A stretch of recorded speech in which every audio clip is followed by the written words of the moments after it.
Hi, welcome back to Let's Play Metal Storm. Today we're going to be looking at stages 4 and 5 of the normal mode of the game. Level 4, as you'll notice pretty much immediately, is unique among the stages of the game in that it takes place entirely within this sort of Corinthian box of pillars and bricks that is a little bit out of place from the rest of the game, but that's okay. It also is probably my least favorite stage in the game. Even though it is kind of an interesting concept and they do some kind of interesting things with it, it really does just limit the sense of freedom that you get. And it just basically turns the game into, hey, memorize this pattern of obstacles, as opposed to relying on skill.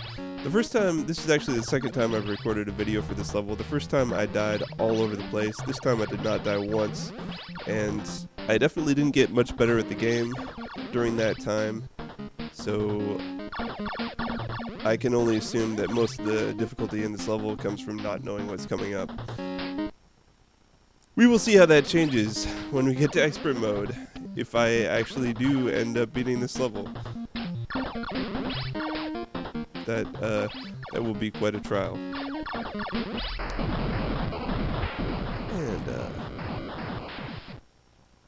we're going straight into the second half of the level. That little mini boss there is pretty trivial to deal with.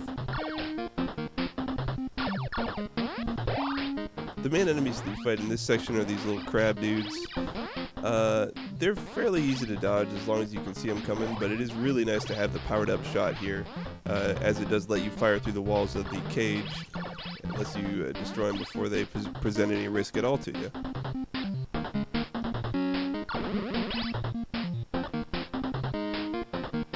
And the music in this level, I haven't mentioned it, but it is probably the shortest piece of music in the entire game, except for maybe one coming up later toward the end.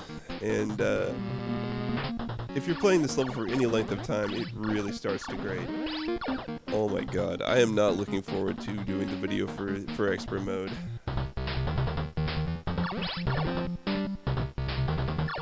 Here we got these guys coming back from the second stage. The cage starts going diagonally here for some reason. I have no idea why any structure would do that, other than to try to kill you, but oh, whatever. Alright, we're coming up to our boss here. This boss I thought was a lot harder than it actually is. The main change came in realizing that you could just point down there and kill it halfway before you even had a chance, before it even had a chance to attack you. I still died stupidly there, but on the second attempt, I will do much better. Sorry to spoil the video there, but I'm going to beat the boss this time. After you beat those two things, basically, unless you walk right into that thing, it's not gonna be much trouble. I don't even know what that thing is supposed to be. A bouncing block of garbage, I suppose. But there is stage 4. Again, a bit of a low point in the game, but it's about to pick right up again. Now stage 5, I gotta say, is probably the best looking stage in the game.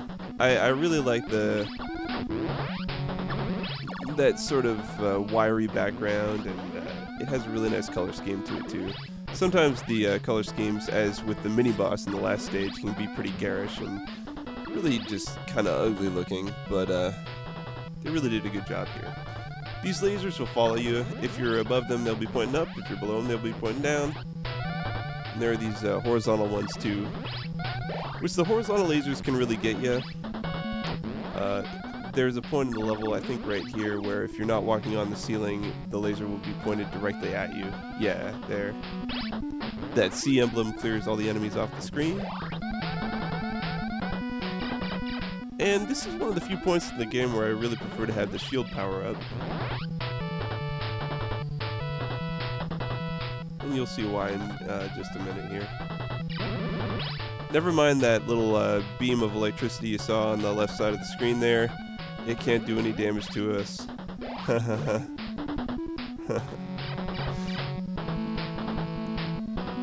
These guys really don't present much of a threat either, as long as you keep moving. They'll fire when either you kill them or they go off the screen, but it's really easy to get out of the way of their shots.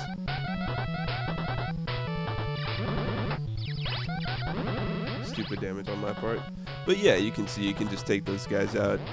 You can make the shield go through the wall there, and it's a lot easier to deal with them that way than it is to deal with them using your shots.